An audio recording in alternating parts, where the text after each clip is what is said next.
of the Supreme Military Council. The people running Nigeria have come and gone quite quickly since independence, but the time-honored circumstance seldom changes, and so it was at the swearing-in ceremony in Lagos. 16 military governors were sworn into power on Wednesday. They read their oaths of allegiance to the man who led the New Year's Eve bloodless coup, chairman of the new Supreme Military Council, Major General Muhammadu Buhari. Approve your appointments as military governors for the 19 states of the Federation. General Buhari reminded Nigeria's new rulers of their obligations and his aim to regain international credibility for the country.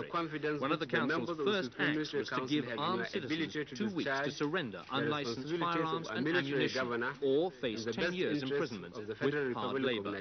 Lagos Airport was reopened, telephone and telex links with the outside world were re-established, and the country's dusk to dawn curfew lifted.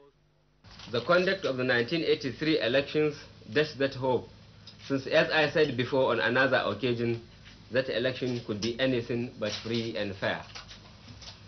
The Nigerian people were therefore limbered with a government whose suspect massive victory at the polls lulled it into a state of complacency. The planless, downright incompetence and irresponsibility which characterized the previous 4 years continued. Gentlemen of the press, the Nigerian armed forces could not stand idly by while this country was drifting towards a dangerous state of political and economic collapse through the continued ineptitude and insensitiveness of a political leadership who were apparently unwilling to change. It had a duty to intervene to clean up the economic mess and set this country once again on the path of sanity.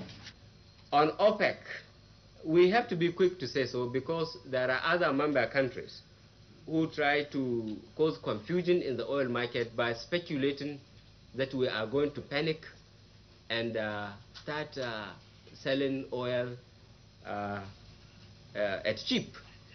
We are in OPEC, and even if we are going to change our opinion about OPEC, we are going to consult them. This is what we said. Stop corruption was the military's slogan when it seized power in Nigeria. It's had some initial success. Roadblocks like these used to be manned by policemen, more interested in bribes than fines. But the corruption which flourished under the civilian government starts right at the top. Arsonists tried to burn down this Nigerian equivalent of the post office tower to try and cover up an alleged fraud. 2 government ministries were also burned down in suspicious circumstances. Ordinary Nigerians are understandably convinced that anything which goes wrong in their country is because of corruption. In the sprawling slums of Lagos, the people welcome the coup because they know the wealthy spend millions of pounds on houses here and abroad. Some members of the civilian government are said to have banked tens, perhaps hundreds of millions of pounds abroad.